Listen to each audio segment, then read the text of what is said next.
Beaucoup de ce trait d'union qui va nous permettre de nous tourner maintenant vers le professeur Hassan Kamal, qui est professeur de droit à l'université Oumar Mortal de Libye. Et vous allez avoir 5 minutes, comme tout le monde. Moins que ça, peut-être. Moins que 5 ? Ah, bah alors je vous rendrai la monnaie, c'est promis. Chers collègues. Mesdames et messieurs, bonjour à toutes et à tous. Tout d'abord, je tiens à remercier le coordinateur de cet événement d'avoir accepté ma participation. Je souhaitais réellement être présent parmi vous aujourd'hui et avoir ainsi la chance de vous côtoyer pour lancer un appel très important. Je dis un appel très important parce qu'il s'agit d'une région vitale de la planète dans laquelle nous vivons. La Méditerranée, comme a dit Fernand Braudel, est 1000 choses à la fois. Non pas un passage, mais un imparable passage. Non pas une mer, mais une succession de mers. Non pas une civilisation, mais des civilisations entassées les unes sur les autres. Mais comment ma grande-mère des Hébreux, la mer de Grèce, la mer Nocturne, des Romains, Al-Mutawassit, des musulmans, notre Méditerranée empaumée de parfums de jasmin. Oh, Neptune et Pluton se disputent encore l'empire du monde. Peut-il mettre fin aux horreurs? Dans ce contexte, on insiste de lancer un appel au gouvernement pour donner un coup de fouet aux relations euro-méditerranéennes sur de nouvelles bases, ainsi que pour donner vie et efficacité aux structures de coopération entre les deux rives de la Méditerranée. Dans plusieurs domaines. Développement, sécurité, immigration, environnement, gestion de la démocratie et dialogue des cultures. Cet appel insiste sur l'importance de substituer aux politiques stéréotypées d'autres politiques plus souples et plus efficientes qui permettent d'éradiquer la pauvreté, promouvoir l'inclusion et la justice sociale et intégrer les marginalisés dans l'économie et la grande société méditerranéenne. Ce qui va contribuer à faire face à la menace du terrorisme et aux problèmes de flot migratoire. Cet appel vise le lancement de grands projets pour faciliter la coopération dans divers domaines et d'aller de l'avant de l'édification d'un avenir commun pour les pays de l'espace euro-méditerranéen, sur la base de respect mutuel, de dialogue constructif, des intérêts réciproques, d'un partenariat solidaire et un proche global de développement durable. On tire la sonnette d'alarme sur les pressions de taille exercées sur la Méditerranée par le tourisme. Environ 200 millions de touristes annuellement. La pollution industrielle et les accidents maritimes, environ 300 millions de tonnes de produits pétroliers et chimiques dangereux passent à travers cette mer. Il est important de ratifier par tous les pays les conventions internationales et régionales relatives à l'environnement marin et côtier. La biodiversité et la protection des espèces terrestres et marines. On met toujours l'accent sur le besoin de spécialisation dans le domaine de l'économie bleue et sur la nécessité de soutenir l'initiative régionale et la coopération internationale sérieuse et efficace. Nous devons élaborer les grandes lignes d'une stratégie élargie pour repenser le modèle de développement en comptant sur les ressources des pays. L'économie bleue est axée sur la gestion durable des ressources en eau et la protection des mers et des océans au profit des générations actuelles et futures, lequel constitue un objectif commun que les pays du bassin méditerranéen visent à réaliser dans le cadre des partenariats et l'échange d'expériences. J'aimerais profiter de cette occasion pour vous rappeler que les pays situés de l'autre côté de la Méditerranée sont des pays qui avaient assisté à la première apparition de l'homme. Donc, il nous incombe de ne pas laisser cet homme d'être victime de mort, d'extrémisme et de la pauvreté. Je vous remercie de votre attention.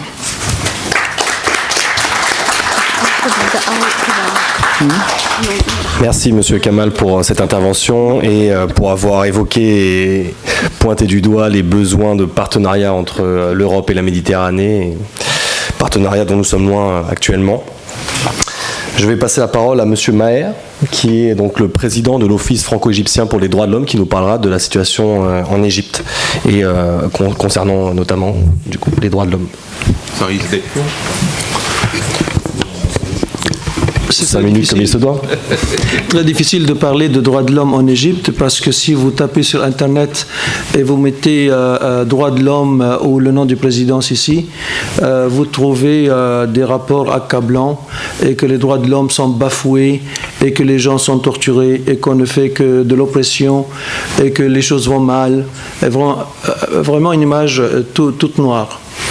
Donc je ne suis pas là pour venir défendre ou dire l'inverse. C'est vrai que les droits de l'homme en Égypte ne sont pas dans une situation idéale ni bonne, mais il y a des raisons pour cela. Moi je suis d'origine donc égyptienne copte. Et les droits de l'homme, c'est quelque chose d'important parce que, bon, je pense que tout le monde sait ce que ça veut dire copte aujourd'hui, parce que je me souviens qu'il y a 30 ans, quand j'avais posé la question que veut dire copte pour vous, j'avais une réponse, c'est un fruit exotique. Donc je pense que maintenant, c'est pas vraiment le fruit exotique et que les gens ont vu des images terribles en Libye quand il y a eu le massacre, l'égorgement monté comme si c'était à Hollywood sur la Méditerranée libyenne. Tout récemment, vous avez entendu parler de ce qui s'est passé avec Aménia, où des gens innocents sont allés dans un monastère et puis ils ont été attaqués par des islamistes, des terroristes, et ils ont descendu 7 et ont blessé 7. Scénario similaire à l'année dernière où il y en avait 24. En tout cas, il faut en tant que de cette origine que j'ai un œil assez veillant sur ce qui se passe pour les droits de l'homme en Égypte. Mais l'image qui est donnée en Europe est fausse.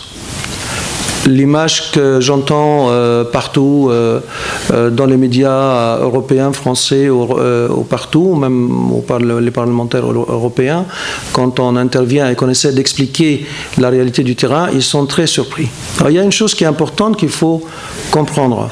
Il y a un ennemi qui a été déclaré à l'Égypte, déclaré par la majorité des musulmans, ce sont les frères musulmans. L'Arabie saoudite les soutenait, l'Arabie saoudite maintenant s'est réveillée et il y a 3 ou 4 ans, avec l'Égypte et les Émirats arabes et le Koweït, ce sont les 4 pays qui ont déclaré que les frères musulmans sont une organisation terroriste. L'Europe ne l'a pas encore compris.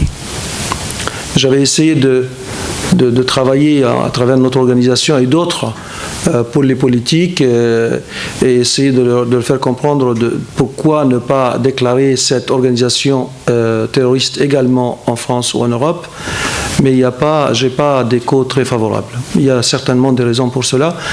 Mais il faut savoir que l'administration Obama avait tout fait pour donner l'impression, ils avaient parié sur, dès qu'il y avait le printemps arabe, le phénomène tunisien, égyptien, syrien était le même. C'est-à-dire des jeunes avec leur Facebook, avec tous les moyens modernes qui cherchent la démocratie, la liberté, la justice et qui vont dans les rues. Et ce qu'on a appelé le printemps arabe. Résultat, c'est devenu un vrai hiver arabe parce que le résultat, c'est que ce sont les frères musulmans, avec toute leur force et leur organisation depuis 80 ans, ont tout raflé. Alors, juste 2 mots, puisque le temps presse. En 1923, c'était la chute du dernier empire du califat islamique. Et c'était en Turquie. L'Empire ottoman a pris fin en 1923 avec Kemal Atatürk qui s'est inspiré de la Révolution française et qui a dit que la Turquie est un pays laïque. Alors comme ça faisait 1400 ans qu'il y a toujours des califats et d'un État islamique, la réaction est venue du Caire, 1928, 5 ans après, et la création, la fondation des Frères musulmans. Et pendant les 80 ans jusqu'au printemps arabe 2011, c'était l'occasion à ne pas lâcher. Et c'est comme cela qu'ils ont pris le pouvoir. Mais, et là, il y avait toutes les télévisions axées sur la place Tahrir, si vous vous souvenez, pendant 18 jours. Et on a parlé de la révolution égyptienne. Et il y avait de l'espoir, mais ce sont les frères musulmans qui l'ont confisqué. Et il y a eu Morsi au pouvoir. Il n'a pas duré plus qu'1 an. Parce que la sagesse égyptienne a fait qu'ils se sont réveillés. Et comme ils avaient dit Moubarak dégage, ils ont dit Morsi dégage. Mais le problème, c'est que quand Sisi est venu au pouvoir, le phénomène était le même, mais il n'y avait pas 4-5 millions dans les rues, il y avait entre 20 et 30 millions selon CNN dans les rues. C'est une révolution où on n'en a jamais entendu parler dans l'histoire avec ce chiffre-là. Mais qu'importe le chiffre, c'est que les frères musulmans sont tombés et grâce au réveil du peuple égyptien avec de force, ou les islamistes ou l'armée, il n'y en avait pas d'autres. Et donc ce n'est pas un coup d'État militaire comme encore on le dit aujourd'hui. C'est une révolution populaire qui a fait appel aux militaires parce qu'il n'y en avait pas d'autres pour leur dire « sauvez-nous ». Donc moi j'ai suivi évidemment, moi j'étais en France et je n'avais pas suivi ce qui venait avant le printemps arabe, mais à partir de ce moment-là je me suis engagé pour la suite. Alors je vais terminer par 2 choses. L'Égypte est en bonne voie, j'y reviens. L'Égypte est l'espoir.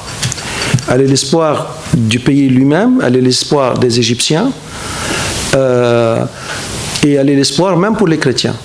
2 ou 3 choses concernant les chrétiens, parce qu'un indice pour savoir comment vont les droits de l'homme, c'est les femmes, la position des femmes et la position des minorités. Les minorités, il y a des chiites dans une majorité sunnite, il y a des soufis, il y a des bahaïs et il y a les coptes. Et la situation des minorités, je ne dirais pas qu'elle est idéale, mais elle est bonne. Et il y a 36 coptes au Parlement égyptien, alors qu'avant il n'y en avait qu'un ou 2. Il y a presque 20% au Parlement égyptien de femmes, et autant au gouvernement. Et puis il y a toutes les églises qui ont été incendiées en 2013 par les frères musulmans. Il y avait une centaine. Elles ont été reconstruites par l'armée. Et la plus grande cathédrale du Moyen-Orient a été construite par l'armée avec le style copte, chrétien, etc. Mais ce sont de très très bons signes. Et je pense que la majorité du peuple égyptien aujourd'hui, musulman et chrétien, soutiennent leur président. Et s'ils ont un espoir, c'est que l'Europe, je dirais, se réveille, que la France se réveille pour savoir que les frères musulmans sont là. Et ils agissent ici et ils cherchent à changer la culture française. Et je pense que j'aimerais que la France soit vraiment le pays de droits de l'homme qui prend l'initiative pour vraiment savoir où se trouve le vrai terrorisme. Merci. Bien. Petite précision, petit nota bene, le président Morsi a été démocratiquement et légalement élu. Monsieur le maréchal Sisi est arrivé au pouvoir par un coup d'État militaire en faisant des milliers de morts. Là-dessus, je donne la parole à ma voisine. Oui, mais pardonnez-moi, je ne suis pas... Je vous pardonnerai certainement pas, cher monsieur. Voilà. Parce qu'un tel morceau de propagande n'est pas décent dans une assemblée qui se veut réflexive et qui se veut pacifique, c'est-à-dire ne pas porter la stigmatisation de l'autre. Vous savez, il n'y a pas un frère musulman, il y a quantité de frères musulmans. Il y en a qui sont pacifiques et démocratiques, d'autres qui sont violents et djihadistes, mais cette stigmatisation n'a pas sa place ici. Madame Seznik, vous avez la parole. C'était pour vous. On va devoir vous remettre avant que madame l'artiste parte. Donc je me permets de vous interrompre pour vous remettre en cadeau. Oh, c'est très aimable. Hein. Mais à moi ou à la tribune? C'était destiné à une personne. Bah, c'est à vous, ça. C'est vous qui êtes président. Alors c'est vous, madame, qui êtes... On a préparé la question de poème. En fait, Madame Zang, c'est donc professeur professeur à l'université de Brunswick, et là c'est sa spécialité, donc pour en fait relation, l'organisation et l'ensemble du travail de cette colloque, donc ça peut être quelque chose pour souvenir. Voilà. Donc, peut-être monter ou bien. Bien sûr. C'est un cadeau bien mérité.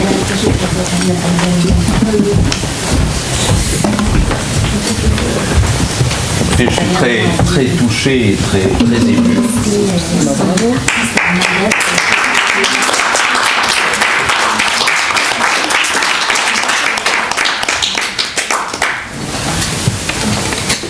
J'espère que ça nous pardonnera de notre retard.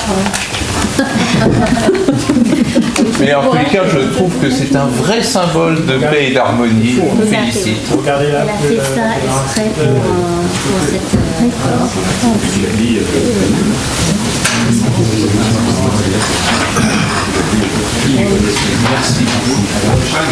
Merci.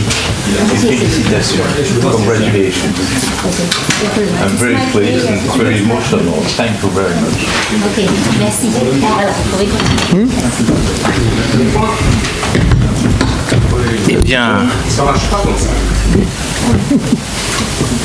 Je rappelle que si on a le temps, on va ouvrir un débat à la fin des interventions et que si vous avez donc des questions ou des interventions, notez-les et vous pourrez donc les avoir tout à l'heure. Mr. President? Yes, give me 1 minute, please. as it was mentioned, the questions, if we have time, no, please, I cannot give the floor to you and to refuse to the others. So I am obliged as a president to give the floor to my neighbor. Thank you very much. If we have time after, there will be questions. No, there is no question. No, so if there's no question, you have no reason for... You to go to Egypt and then you can put your opinion. Ok. Madame, vous avez la parole. Bonsoir. D'abord, je suis vraiment reconnaissante d'être invitée à cet événement. Thank you. J'étais invitée par Madame Soy Nathalie Kessler, la présidente de l'ONG PANGE et le Mouvement Citoyen du Monde. Je suis honorée de m'adresser devant ce rassemblement important. Je suis également honorée de m'exprimer dans ce lieu symbolique et républicain qui est l'Assemblée nationale. Quelques mots brefs sur ma personne. Je suis américaine, diplômée de sciences politiques en France depuis 7 ans où j'ai poursuivi mes études et je travaille à la fois comme journaliste et aussi comme enseignante. Depuis 2016, j'ai rencontré à Jérusalem, Tel Aviv, Nablus et Ramallah des femmes et des hommes, certains activistes, d'autres artistes, des politiques aussi, autour de la question comment maintenir des échanges dans un conflit de longue durée. D'abord, quelques mots sur la paix. À première vue, être pour la paix peut apparaître évidente. Qui pourrait préférer la guerre à la paix? Qui n'aimerait pas vivre dans un endroit plus stable, plus sûr et plus calme? Et pourtant, cela n'est pas du tout évident. Dans le Proche-Orient et dans de nombreux endroits dans le monde, la paix est synonyme d'un processus de politisation, c'est-à-dire que le peuple soupçonne la manipulation des esprits.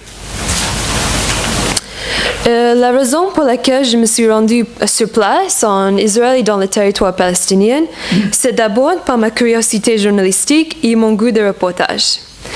Dans ce Moyen-Orient dévasté par le conflit, l'horreur de Daesh et l'État islamique entre 2014 et 2017, ainsi que le terrorisme qui a frappé plusieurs pays, dont la France, a monopolisé l'actualité, laissant au second plan le conflit israélo-palestinien. J'observe aussi qu'on a manipulé la cause palestinienne en cause islamiste et régionale, même si le Hamas est un mouvement islamiste, au lieu de mettre l'accent sur la cause politique palestinienne visant à obtenir un État indépendant. Pendant tout ce temps, Israël mène une guerre contre l'Hamas à Gaza et contre l'Hezbollah au Liban. L'une de ces guerres a ressurgi de nouveau ces dernières semaines.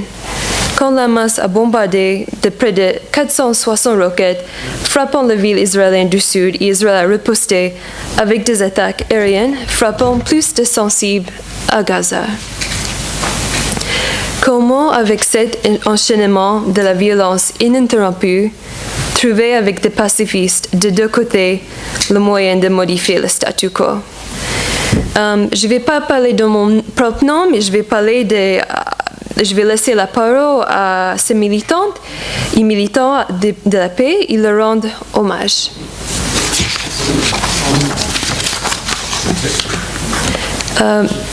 L'une de ces femmes que j'ai rencontrées, c'est une directrice d'un choral à Jaffa, dans la ville juive arabe mixte où je l'ai rencontrée. C'est une ville qui respire la paix et le bien-être. Et je me suis dit qu'un choral de femmes arabes juives ne semblait pas trop impossible dans ce coin du monde. Mika Dani a dit, quand j'ai créé le choral, je n'avais aucune idée comment ça allait être. Au début, parfois, je disais une phrase provocante et je me suis rendu compte qu'elles, les femmes, ne réagissaient pas. Elle ajouta qu'au fil du temps, le choral est devenu un babel pour les femmes, leur zone de sécurité.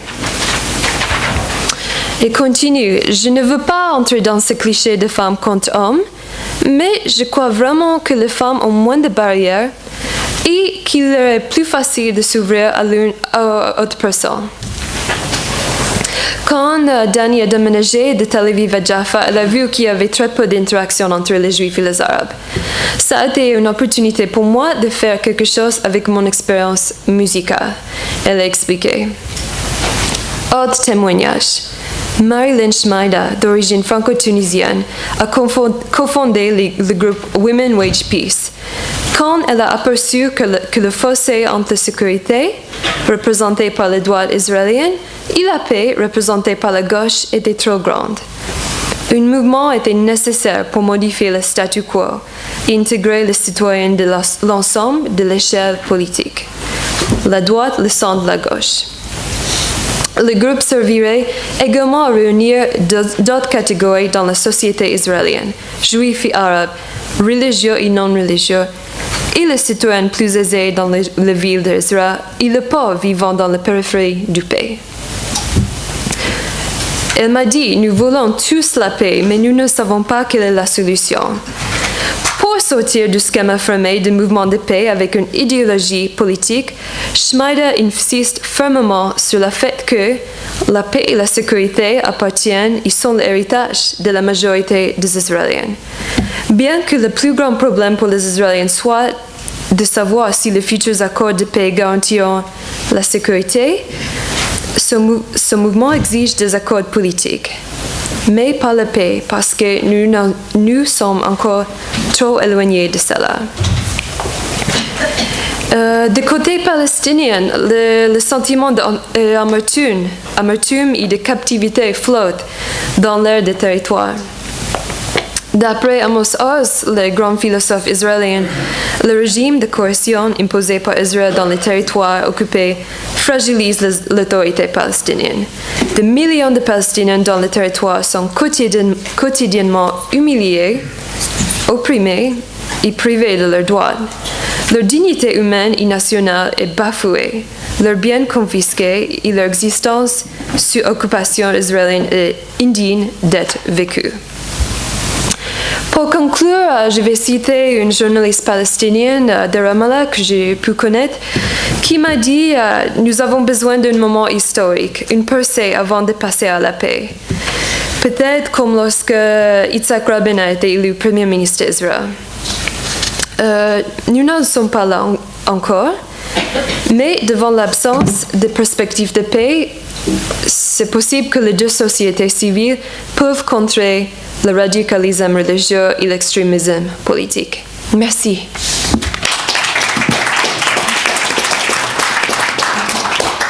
Merci beaucoup. Vous avez dit les deux mots-clés, humiliation. Et l'humiliation est toujours à la base des drames humains les plus épouvantables qu'on puisse vivre dans notre nouveau millénaire et aussi dans le siècle qui nous a précédés, et société civile comme possibilité de dépasser cette humiliation. S'il y a un peuple qui a été humilié, qui a été victime de tragédies, de déni, c'est bien le peuple palestinien. Et donc il est très important maintenant d'écouter Madame Abir Hamad, qui est présidente de l'Association des Palestiniens en Île-de-France. Je lui passe la parole et je vous demande aussi, hélas et pardon, de vous tenir ces limites. Bonsoir à toutes et à tous. Ahlan sahlan fikum. Je suis ravie de participer ce soir et je remercie Seuil de m'avoir invité, d'avoir insisté que je sois là. Je suis Abir Hamad, palestinienne, chassée par la force. Mes parents, ils étaient chassés par la force israélienne en 67 et ils n'ont jamais pu revenir en Palestine. Moi, je suis née dans l'exil. Je ne pouvais pas aller chez moi. Je ne pouvais pas visiter mon pays. Donc, je suis interdite de séjour malgré que je suis française. Et donc, normalement, les Français ont le droit d'aller en Israël et en Palestine librement. Mais ce n'est pas tout à fait ça. Mon père est décédé il y a 1 an et demi, donc loin de la Palestine. Il rêvait toujours de revenir en Palestine. Donc, est-ce que vous trouvez cela est juste ? Pour revenir à l'histoire, le 29 novembre 1947, l'Organisation des Nations Unies partage une terre, la Palestine, qui ne lui appartient pas. Résolution 181 en 2 États, un État juif et un État arabe. Cette partition était légale au regard de la charte même des Nations Unies et elle instaure une injustice flagrante contre le peuple palestinien, sans qu'il soit consulté évidemment. Donc depuis, il y a eu effectivement l'exode de peuple palestinien, ils étaient forcés et chassés par la force. Il y a eu des massacres commis à la création de l'État d'Israël. Je rappelle que le seul État sur cette terre qui a été créé par un vote à l'ONU, c'est l'État d'Israël. Elle a été inventée de toutes pièces, installée au Moyen-Orient d'une façon injuste, sur la terre des Palestiniens, qu'ils soient chrétiens, musulmans ou juifs. Je voudrais corriger juste quelque chose. Il n'y a pas d'Arabes et Juifs. Il y a des Arabes qui peuvent être chrétiens, musulmans ou juifs, ou athées, ou bouddhistes, ou peu importe. Donc, faites attention à l'amalgame, à ne pas dire que Arabe et Juif. Non. Un Juif peut être arabe aussi, il peut être occidental, il peut être américain, je ne sais pas, bon, peu importe, voilà. Donc il faut qu'on sépare entre les religions et l'appartenance de l'être humain sur sa terre, sur sa culture et sur sa langue.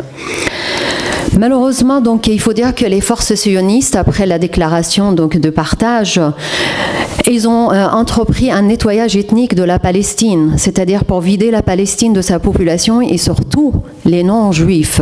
Donc la création de l'État d'Israël a été fondée sur une appartenance religieuse. Donc ça nous donne quand même un petit aperçu sur la manière comment on peut traiter les gens. Et quand on n'est pas juif, donc on n'est pas citoyen d'Israël. Et d'ailleurs, je rappelle que les nouvelles lois qui sont votées en Israël, c'est être juif, donc être israélien. Si on n'est pas juif, on n'est pas israélien. Donc malheur aux autres civils israéliens qui sont chrétiens ou musulmans ou druzes ou ainsi de suite. Donc il faut dire qu'en 1948, il y a eu plus de 900 000 Palestiniens chassés de chez eux. Ils étaient expulsés par la force. Il y a eu une destruction de 531 villages, 300 hameaux. Je m'adresse à vous. Est-ce que vous trouvez qu'un être humain accepterait de voir sa terre occupée et de se faire expulser de chez lui? Est-ce que vous acceptez quelqu'un vienne chez vous à la maison et il vous dit « je prends la moitié de chez vous et je vous interdis d'utiliser la moitié de votre appartement ». Et petit à petit, il va grignoter et à la fin, vous allez vous retrouver dans les toilettes. Et même les toilettes, quand vous voulez passer aux toilettes, vous devez demander une autorisation. C'est ça un petit peu, pour un petit peu caricaturer la vie des Palestiniens au quotidien.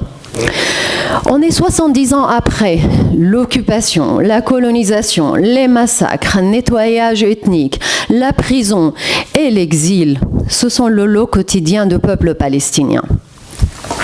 Malgré tout, les Palestiniens résistent, qu'ils soient à l'intérieur de la Palestine de 48, ce qu'on appelle actuellement Israël, qui sont près de 5 millions, ou bien les 7 millions de Palestiniens dans la diaspora, dans les camps de réfugiés et ailleurs. Il faut dire que cette solution de 2 États, malheureusement, n'a pas été fondée, n'a pas donné garantie à tous les citoyens de vivre d'une façon équitable. C'est uniquement, elle a été faite pour donner des droits qu'à des citoyens de religion juive. Je trouve cela aberrant. La cause palestinienne continue à être la cause la plus juste. Il faut dire que c'est le seul pays sur cette terre jusqu'à maintenant, on est au XXIe siècle, qui est sous colonisation. Comment peut-on accepter cela, nous, les citoyens du monde? On trouve cela normal qu'il y a encore une colonisation et on parle des droits de l'homme, des droits humains.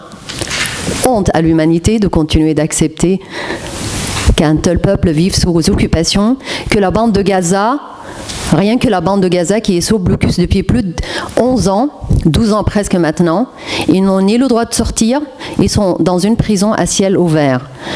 Ni électricité, ni eau, ni médicaments, et bon, je vous en passe tout le reste. Je pense que vous en connaissez un peu, le malheur du peuple palestinien qui vit à Gaza.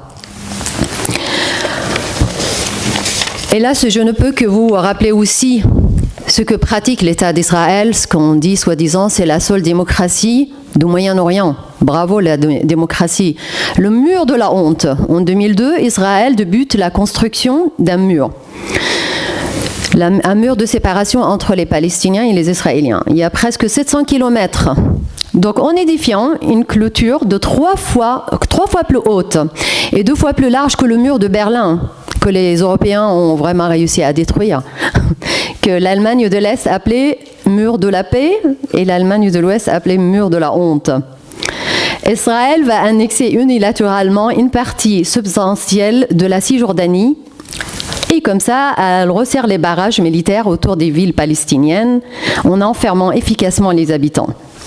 Il faut dire que maintenant, plus de 50% de la Cisjordanie est annexée. 875 000 personnes sont directement touchées par le mur. Donc expulsées, leurs terres confisquées, impossibilité de se déplacer. La liste est longue malheureusement. Les prisonniers palestiniens, du 17 avril au 27 mai, je vous rappelle en 2017, 1600 prisonniers politiques palestiniens ont entamé la grève de la faim pour dénoncer leurs conditions de détention inhumaines et la détention administrative. Actuellement, il y a 5600 prisonniers palestiniens dans les geôles israéliennes. Chaque année, 700 enfants palestiniens âgés de moins de 18 ans ils sont poursuivis dans les tribunaux militaires israéliens après avoir été arrêtés, interrogés, détenus par l'armée israélienne. L'accusation la plus répandue contre les enfants, c'est les jets de pierre, et qui est un crime passible des fois de 20 ans de prison. Ça vous plaît? Depuis l'an 2000, plus de 12 000 enfants palestiniens ont été arrêtés. Actuellement, il y a 350 qui restent dans les prisons israéliennes.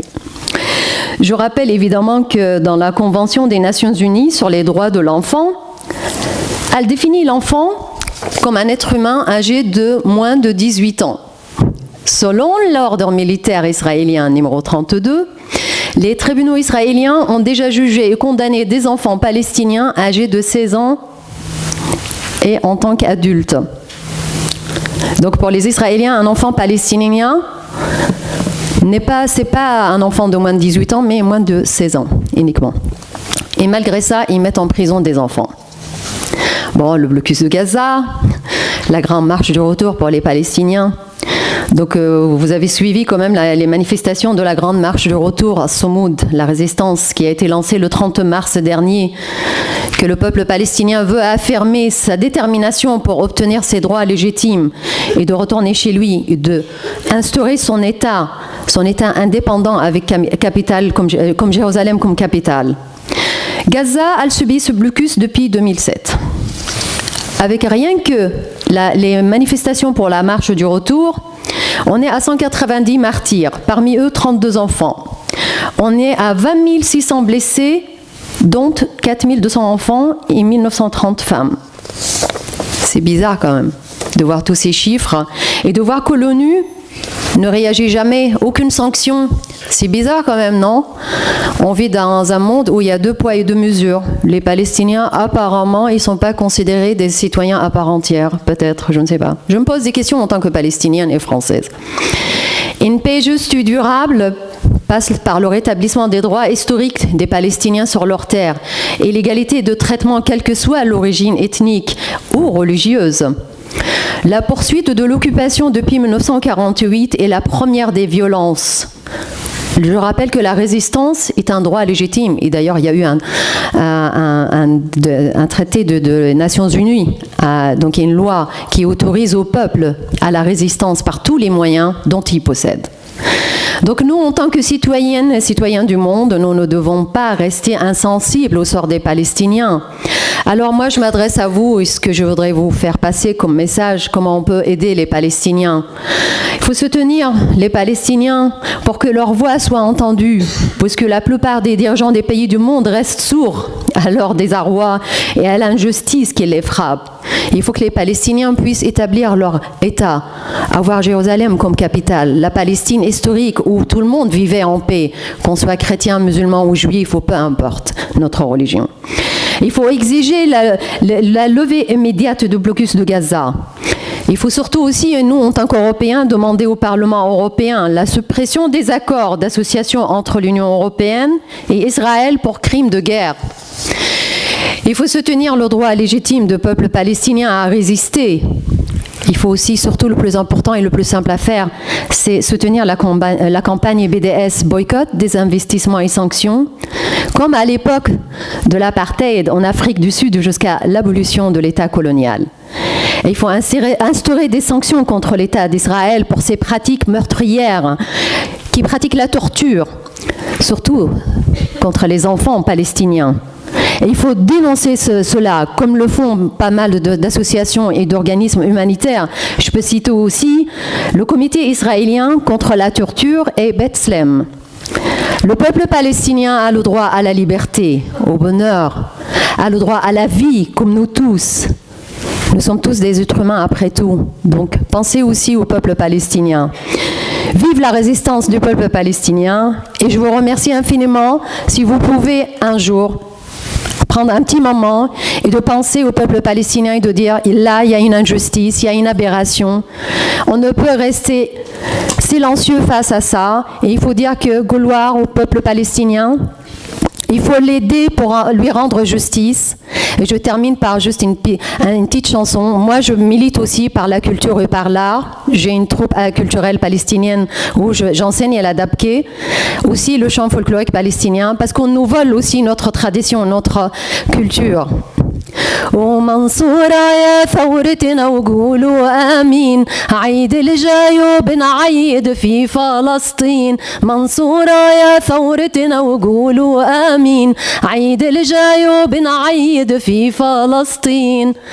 Que notre résistance soit glorieuse et que la prochaine fête, nous allons la fêter en Palestine. Merci. Merci à vous tous. Merci, merci beaucoup pour ces paroles très fortes. Vous avez décrit le droit d'être et vous avez eu raison de dire que ce n'est pas le droit d'imposer sa religion ou ni même d'afficher sa religion, c'est le droit d'être un être humain. Et un être humain, il se définit par ce qu'il est, ses malheurs, ses joies, ses peines, ses souffrances, ses parents, ses enfants, c'est tout. Et je crois que c'est le fond du problème. Et j'insiste, je dis, il faut laisser les religions de côté. Je respecte toutes les religions, mais tant qu'on parle religion, on n'y arrivera jamais. On est après tout des êtres humains. Et il faut mettre le doigt sur le vrai problème. Le problème, c'est pas la religion. Merci beaucoup. Nous passons la parole à Madame Rimal Sayed, poète et ambassadeur de paix, qui nous parlera du rôle des femmes dans le processus de paix en Syrie.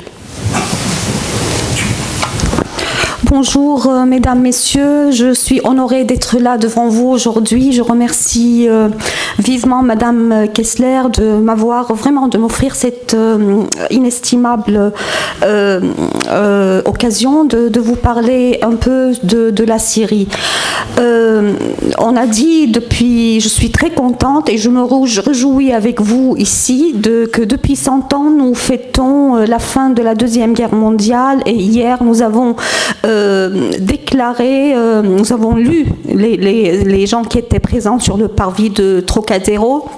Ils ont lu la Déclaration des droits de l'homme qui est commémorée tous les ans depuis 60 ans. Et vraiment, je me réjouis. Mais j'aimerais bien aussi dire que les guerres n'ont pas cessé. Malheureusement, les politiciens aujourd'hui, ils se sont appropriés les épées de Mars et les guerres ont changé de forme et de visage. Et regardez, si je veux énumérer les guerres qui frappent beaucoup de pays dans le monde, vraiment, je me demande où sont les droits humains. Vraiment, il est très difficile de parler en quelques minutes de la situation en Syrie parce qu'elle est tellement, compliquée. Mais je vais tenter de dresser un état des lieux, surtout de parler un tout petit peu, présenter la résolution 1325 et d'exposer quelques actions menées par les femmes syriennes. Mais avant tout, j'aimerais bien juste vous citer quelques chiffres. Malheureusement, j'ai beaucoup, mais juste pour vous dire qu'avant la guerre en Syrie, on était à 0% de dette extérieure. Le chômage était à 6%. La Syrie était vraiment sur le point d'être classée parmi les pays aux revenus plus que la moyenne. Maintenant, je vous parle de presque 500 000 morts, des millions de déplacés. Déplacés, ce sont les Syriens qui ont quitté leur ville en Syrie et qui sont partis ailleurs, mais qui sont restés en Syrie. On a des millions de réfugiés dans les pays voisins, Turquie, Jordanie, Liban. On parle des milliers de médecins compétents qui ont quitté la Syrie, des milliers d'hôpitaux qui sont détruits. On parle aussi des milliers d'écoles qui sont ou détruites ou elles ne fonctionnent plus parce qu'elles accueillent les réfugiés, les déplacés qui sont venus d'ailleurs, et des milliers d'atteintes de choléra, tous les ans 17 000 cas de cancer, et on n'en parle pas du patrimoine archéologique qui est vraiment les chiffres, il n'y a pas de données exactes sur les dégâts immatériels sur les sites archéologiques, et au niveau humain, vraiment l'image elle est très très sombre, et malheureusement on ferme les yeux depuis 8 ans maintenant. Dans quelques mois on va rentrer dans la 9e année de la guerre, mais c'est-à-dire comment l'humiliation qu'a subi les femmes, surtout dans les villes où étaient sous le contrôle de l'État islamique. Il y a des petites filles, des femmes qui étaient vendues même pas à un prix de cigarettes, un paquet de cigarettes. Des abus sexuels, des femmes, des filles, parce qu'elles n'étaient pas vêtues selon le code vestimentaire de l'État islamique. Elles étaient emprisonnées dans des cages pleines de crânes, vous voyez, ou des têtes coupées.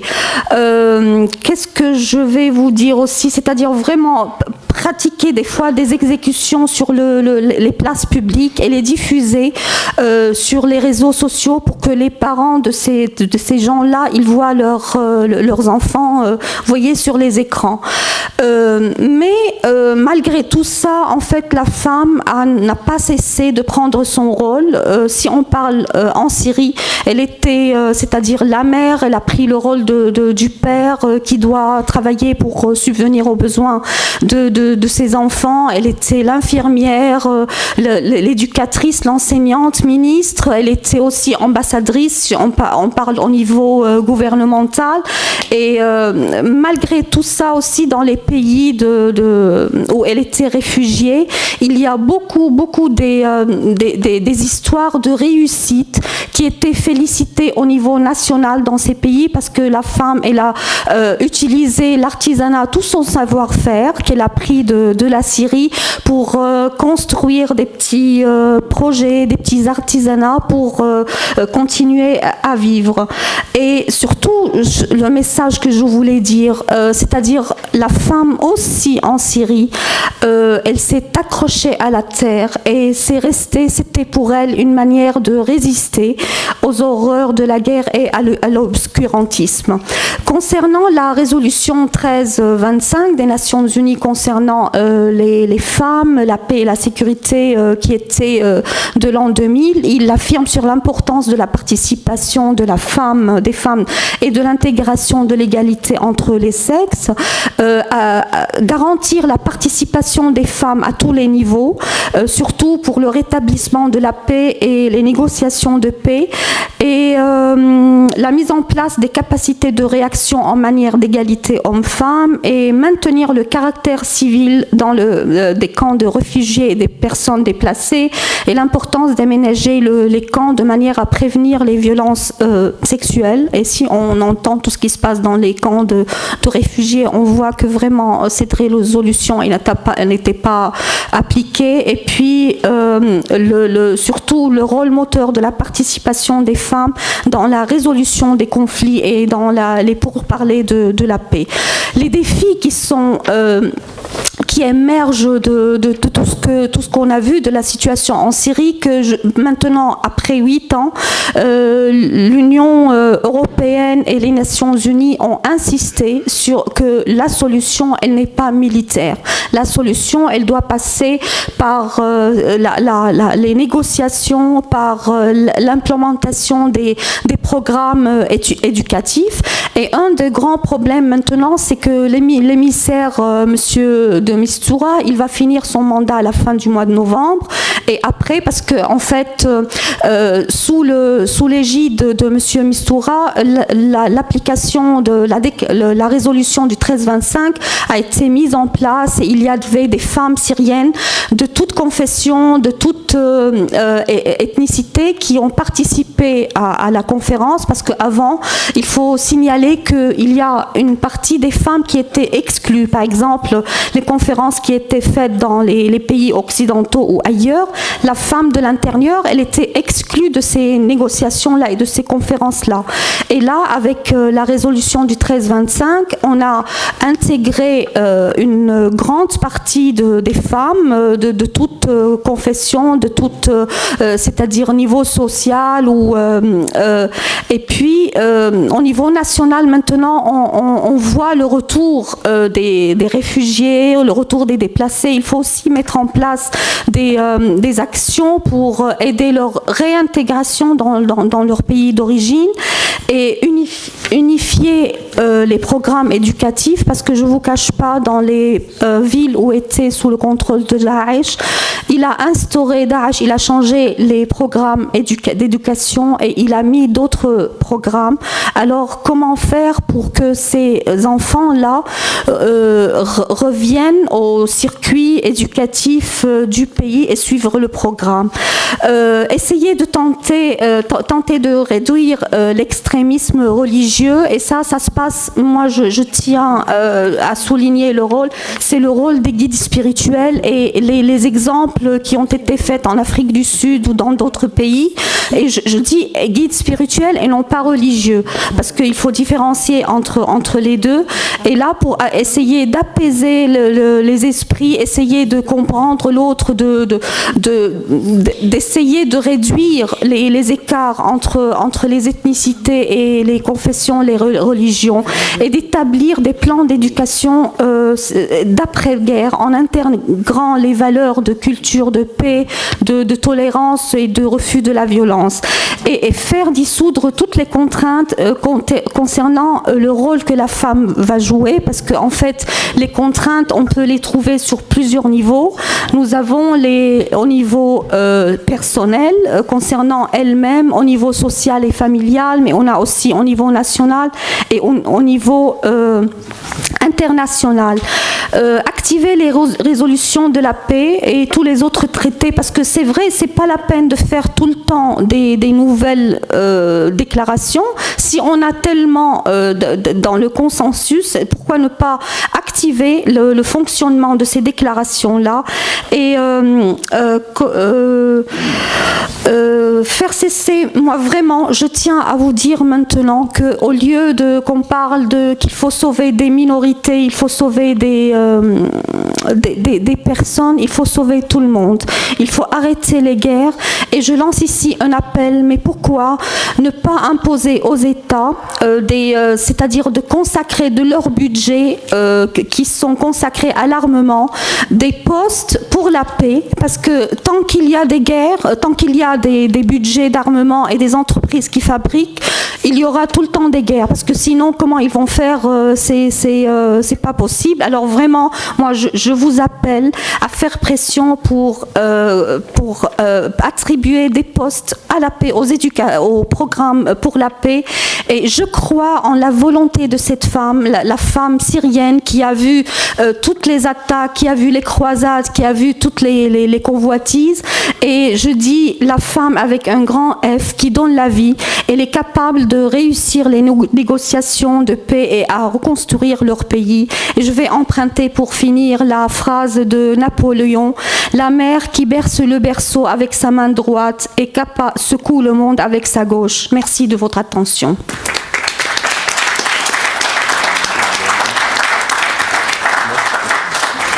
Merci beaucoup pour cette intervention. Merci.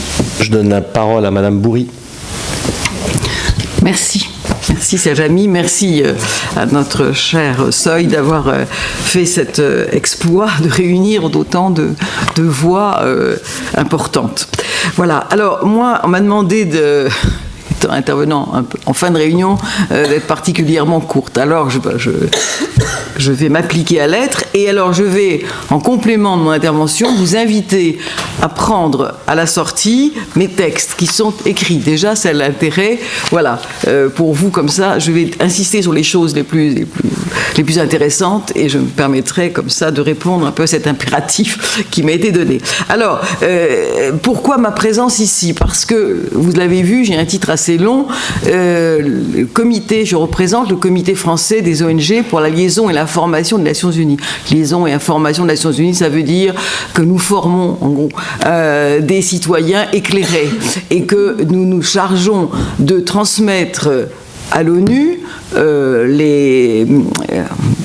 les réflexions de l'opinion publique, les apports de l'opinion publique, les plaintes, enfin voilà. Et par dans l'autre sens, nous avons aussi le devoir d'informer sur l'ONU et ses agences. Voilà. Alors, nous existons, pourquoi c'est intéressant? Parce que ces 70 ans, comme je l'ai dit au Trocadéro, ces 70 ans, ça correspond, vos 70 ans, les 70 ans, nos 70 ans, puisque nous avons aussi 70 ans, nous, le comité des ONG pour l'ONU, c'est les 70 ans de l'OPEX, c'est les 70 ans des droits de l'homme le 10 décembre, donc on est quand même vraiment dedans, et nous, a été fondé le 13 décembre par Benjamin Cohen, qui était secrétaire général adjoint des Nations Unies, et qui a souhaité effectivement que nous existions, nous a créé en quelque sorte. Et nous avons été soutenus pour ça par l'ONU, par les affaires étrangères et par l'UNESCO. Et nous avions à l'époque un bureau à l'UNESCO qui après s'est transformé en une boîte aux lettres, qui se transformait ensuite en rien du tout. Voilà. Alors moi je crois que mon intervention ici se situe dans le fait que tout ce qu'on souhaiterait qu'il soit fait réside un peu dans notre statut, dans une prise de position, enfin je veux dire dans une confirmation, au moins une visibilité, hein, je crois que c'est d'ailleurs le but de cette opération d'aujourd'hui. Alors donc c'est très intéressant parce qu'on a tout ça en partage. À telle enseigne que j'ai rédigé en 2006 les nouveaux outils de la démocratie qui ont été salués par le secrétaire général Terry Davis, à l'époque du Conseil de l'Europe, qui était tout à fait intéressé parce que c'était assez novateur. J'avais sollicité la création de groupes mixtes parlementaires ONG. Voilà ce que je prône, c'est-à-dire un dialogue, pourquoi pas, justement, nous arrivons, les parlementaires arrivent, et sur les points qui sont essentiels, par exemple l'ordre du jour, parce qu'on peut toujours voter des lois, etc., et puis oublier des choses qui sont prioritaires. Donc je veux dire, il est bon quand même que nous soyons présents, qu'il y ait un choix dans les priorités, et qu'en plus nous soyons consultés systématiquement. Et je rejoins là l'avancée qui avait été préparée, si je puis dire, par M. Jospin, qui avait fait il y a 20 ans les premières assises de la vie associative à l'UNESCO, et il avait salué, il avait dit il faut absolument dialoguer du côté de la société civile, il nous faut un forum permanent. Donc on rejoint bien l'idée, il faut qu'on ait un organe qui soit reconnu, qui tienne vraiment sa place. C'est pour ça que, dans cette perspective, moi je pense qu'il serait important que nous existions de façon matérielle, parce que quand on voit les Nations Unies, on pense par exemple à Genève, au bâtiment qui est particulièrement impressionnant, représentatif, à New York, n'en parlons pas. Donc je pense qu'il nous faut absolument nous sortir de notre bâtiment pour aller vers le Parlement. Quand je vois par exemple à Bruxelles la maison Jacques Delors, je salue tout à fait cette perspective. Et il y a évidemment cette initiative, il y a les associations, il y a les régions, et puis vous avez le Parlement en face. Bon, donc ça je pense que c'est dans cette perspective qu'il faut se situer pour que nous ayons notre place, comme je regrettais que nous avions à l'UNESCO, plus à la limite, à la fin, qu'une boîte aux lettres. Bon, ça ne va pas dans un bon sens. Bon, également, moi je pense qu'effectivement que les banques de données sont importantes, et pour des bonnes pratiques, c'est important quand quelque chose est bien, par exemple en Europe, la France peut imiter quelque chose qui est bien, ou que les autres pays ce qui est bien. Comme ça nous fait avancer, chacun n'a pas à préparer, c'est faire des recherches à côté. Bon, soyons un peu sérieux et faisons un peu d'économie si possible. Que ce soit la démocratie, que ce soit l'appétence du savoir à l'école, je pense qu'on voit maintenant ce qui s'est passé en matière d'éducation nationale en France récemment, qui a été fait vraiment des avancées dans un climat paisible, parce que justement il y a eu cette ouverture, cette explication. Enfin, ça fait partie des choses qui nous donnent quand même un peu espoir. Voilà. Alors, dans les choses que je propose, vous avez également, et ça c'est ce que je venais de vous dire à l'instant, c'est un peu comme les arrondissements de Paris sont dotés de maisons, des associations qui effectivement servent les grandes causes, d'accord, mais c'est très intéressant qu'il y ait une maison par capitale, une maison des ONG, ce que j'expliquais, avec cet exemple que je donnais, il y a des associations aussi à Dubaï, etc. Donc tout ça c'est important, je pense que ça va dans le bon sens, et ça va dans le sens aussi de voir que nous avons aussi une avancée à faire du côté diplomatique. Alors je citais bien sûr Jean-Marie Bressan, parce que c'est une des ONG les plus spectaculaires, les plus énormes. Je crois que quelqu'un d'autre a parlé ou va parler des jumelages. Le jumelage, c'est Jean-Marie Bressan qui l'a fait avec un courage, avec une ténacité assez exemplaire, et qui, ça effectivement, a été vraiment une mondialisation au sens propre, parce qu'on est plus ou moins internationaux dans nos sections, mais celle-ci, elle était vraiment de façon extraordinaire. Donc, saluons tout ça et essayons de nous glisser là-dedans. Par contre, quand on voit l'évolution des ONG, parce que j'ai été cofondateur des ONG du Conseil de l'Europe, quand on voit l'évolution, on peut quelquefois être un peu réservé, ou il faut être très attentif, parce que à un moment, vous avez eu des réunions, la présidente des ONG de la conférence du Conseil de l'Europe se réunissait avec les chefs d'État, M. Poutine en particulier, c'est quand même une certaine allure. Et aujourd'hui, ça n'est plus le cas. Et vous avez la même chose aussi. Nous avions, nous, à l'ONU, nous avions comme partenariat, comme relation, comme interlocuteur, plutôt, nous avions un secrétaire général adjoint pendant des années. Et puis maintenant, nous sommes avec l'événementiel. Enfin, excusez-moi, mais ça ne me paraît pas une progression. Donc, soyons vigilants. Et c'est bien de servir les autres, mais servons-nous nous-mêmes, parce que c'est pas eux qui vont nous aider. Vous voyez ce que je veux dire? C'est très bien. L'ONU, que serait l'ONU sans les ONG? Je vous le demande. Merci. Merci beaucoup pour cette intervention. Alors, on a dû reporter le débat à ce soir, puisque nous allons accueillir la chorale pour la paix, et ensuite nous allons devoir libérer la salle à 18h30, donc dans 10 minutes, malheureusement. Bonne musique. Oui, il faut prendre les écouteurs.